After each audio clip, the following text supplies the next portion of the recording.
Our role, though, is to bring justice to this family. But first, breaking news, LA's DA charges a soccer coach with murder in the death of a 13-year-old boy.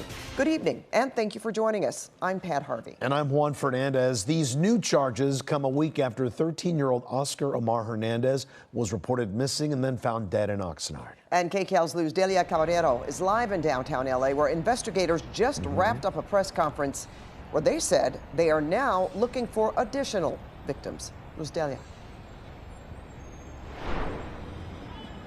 That's right, and this is only the beginning into a likely lengthy investigation. We are talking about a soccer coach that now authorities believe has also been involved in other incidents. We earlier talked to the family of the 13-year-old boy who obviously wants more answers. They understand that these answers won't bring their beloved son back, but it will bring them closer to that closure they so desperately need. We want to show you the 43-year-old man that the district attorney says is responsible for the death of 13-year-old Oscar Omar Hernandez.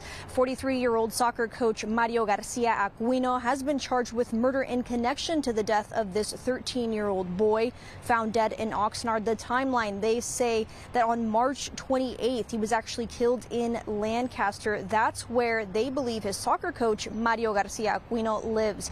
LAPD says 13-year-old Oscar Omar Hernandez was reported missing Sunday. His family telling us the teen actually boarded a Metrolink train to meet his coach in Lancaster, but the boy never returned, and only limited messages were sent from Oscar's phone to family members until it went completely dark.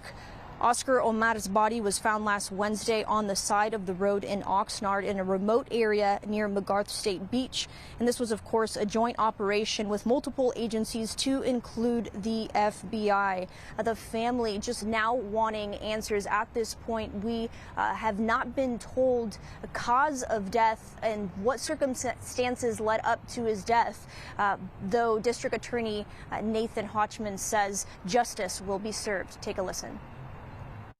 It doesn't happen overnight. You have to actually go through all the different parts of an investigation before you ever get to an arrest warrant. You know, we want, in every single case, we want justice to be as speedy as possible, but we got to get it right. And we have to make sure that at the time we end up charging someone, we have the evidence to prove it. So when we filed and got the arrest warrant on the earlier case, he was actually arrested, and unfortunately he had committed this case as well. I was in shock. I didn't believe it because, you know, I just saw him like on that same week. He was a good person. He was really funny. He was sweet. He always had a smile on his face.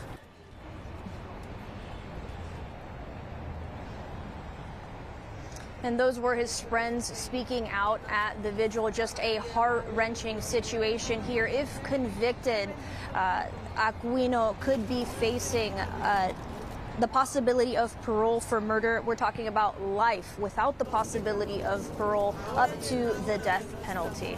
We will continue to see if we can talk to the family here who is still inside at the press conference that's actively going on. Reporting live from downtown Los Angeles, Luzdelia Caballero, KCAL News. All right, let us know if you do, Luzdelia. Thank you.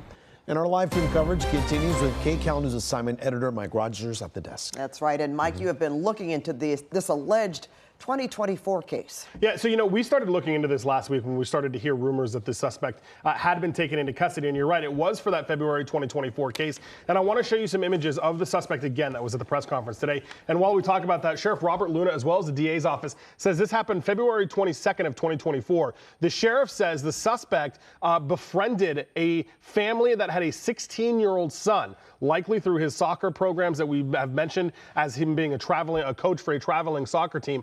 The DA and the sheriff accuse him right there of assaulting that 16-year-old boy. The exact charge is assault with intent to commit rape. Now, we asked the DA why the time between February 2024 and now did it take for them to file charges in that case. That's where you heard him say, this is what it takes. We have to make sure we get everything right. Things don't always happen overnight. One thing I do want to point out, you guys, when we were going through the court records here for this 2024 case, you heard the DA, if you watched the news conference a little while ago, you heard the DA reference that they got a warrant, and then were able to place him under arrest. The warrant was not applied for, and he was not taken into custody until the day the boy's body was found. Now, the sheriff of the LAPD said that while sheriff's detectives were investigating that alleged 2024 assault, that's when they started communicating with Foothill detectives, learning about the missing persons case. That's how robbery homicide got involved in this. But again, that February 2024 alleged sexual assault of that 16-year-old boy was not filed on. The arrest warrant was not filed for until they found this boy's body last week, guys. Well, hopefully this stops, Mike, and there won't be any more victims. But I'm sure they're asking for others to come forward if they have been victimized by this person. Thank you, Mike.